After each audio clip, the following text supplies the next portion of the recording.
The famous adage, you either win or you learn, serves as valuable consolation to anyone who doesn't get the W. So now's a great time to look back at 5 points I lost.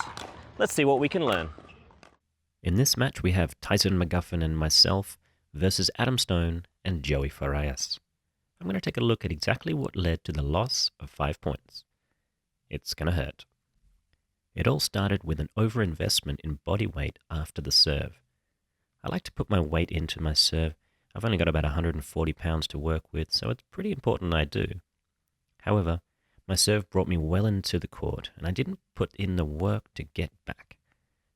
I got stuck hitting my third ball around about the apex of the bounce, as opposed to the slight downfall, which I much prefer.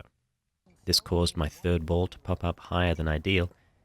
My partner, Mr. McGuffin, had wrongly assumed that I would play a better quality third shot, and given that he had disconnected early and moved in, he also assumed that I would target the returner, not the well-balanced Joey Farias with a booming forehand volley through the middle. This one boiled down to poor movement on my part, bad strategy in who to hit the third ball to, and ineffective communication in the transition zone movement. I think it's fair to say, though, in the end it was clearly Tyson's fault for thinking that I was better than I am. Here we see Tyson playing a lean-in volley dink off an effective slice from Joey. That volley dink, while not being attackable, gave Joey enough time to move around his backhand to play a forehand. History has told me that when he makes this move, there's often a bullet or a disguised attack coming my way.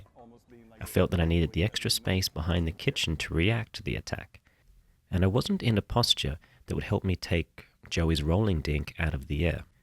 Instead, I pivoted back and played an awkward half-volley cross-court, which was too high to the Stone forehand, who caught Tyson in a tough spot around that right hip area. The ball pops up, and it's good night, Irene. I lost this one primarily due to uncertainty and bad court position. I wasn't trusting in my partner's cross-court exchange, so I never committed to staying close enough to the line to give me the option of playing a dink volley, and not the clumsy half volley that would eventually snowball into a lost point. That was my bad there, Tyson. Sorry, mate. Geez, that was the second point of the match. I didn't start too well, did I? Okay, this time I pushed back after the serve to give myself the time and space for a better contact third ball. Unfortunately, I've made the same mistake of hitting it too high and also to the Joey forehand. This time, at least he's unable to play an aggressive volley, instead pivoting back to let the ball reach its apex. That's important.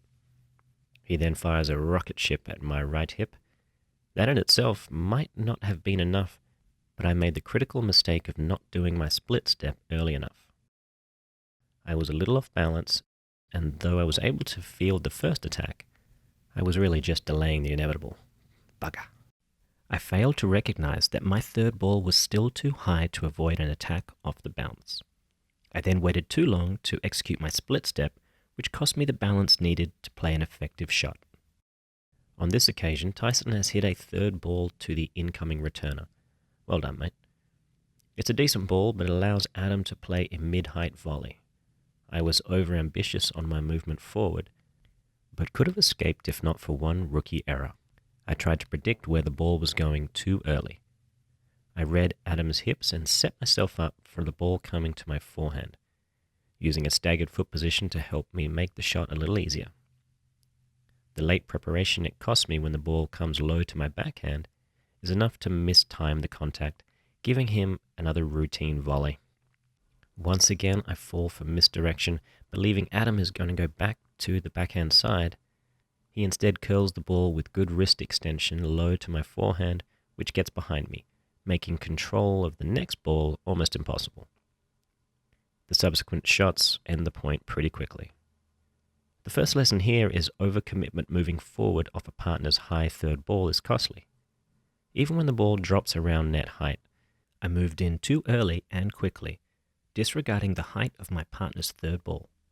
I then tried to predict the shot direction from a deceptive player. If you have a player in front of you who has the ability to disguise your shot, wait until you see the ball off the paddle before you move in a direction. Doing so will effectively hedge your bets and give yourself a better chance to make cleaner contact. Here Joey hits a slice serve to me, and that effectively neutralizes some of my return spin, which makes his third ball a little easier to contact. I've been late to the party on this one, folks, not putting in the effort to get right up to the kitchen line by the time my opponent is making contact with the third ball. This means I have a late change of direction to get to Joey's wide third shot drop to my backhand, forcing me into a deep cross step and shoulder turn that takes my peripheral vision off the incoming returner. Joey moves quickly into position, hoping for exactly what he got. Poor depth control of the first dink of the rally. First and last, it turns out. I was unable to play an ideal return and failed to put in the extra effort to get to the kitchen line on time, costing me valuable time needed to quickly change direction for a quality third ball behind me. So this has been how I lost 5 points. Ask yourself this question: how often are you losing points in the same fashion? Now, yes, I've lost 5 points and the score is only 3-all. Wow. My confidence is at an all-time low, so the next one of these we bring you is going to have to be how I won 5 points. And I swear to you, I did win 5 points, honestly. This was a close match. Just a closing note. Even though I've examined 5 points I lost, only one of these points was actually on the return of serve. 4 of them were on serve, and therefore we didn't actually lose a point. To a large extent, the mistakes made were caused by being ambitious with our movement forward, wanting to apply pressure, to take chances, knowing that if we fail, we didn't lose a point. Fortune favors the brave here, folks, so work on your return of serve and your fourth ball so you can afford to be aggressive when it comes to your service game. I mean, obviously don't make the mistakes I made. Check out our future videos, which is certainly going to be more uplifting for me, how we won 5 points. Practice makes perfect, right?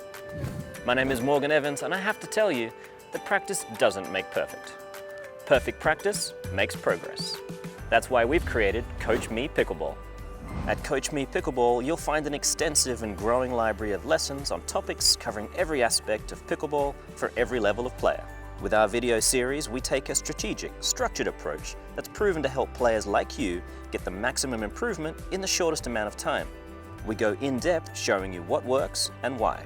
For one small monthly fee, you'll get access to every video in our library, with new content added every month. Check out CoachMePickleball.com to sign up for a free 7-day membership.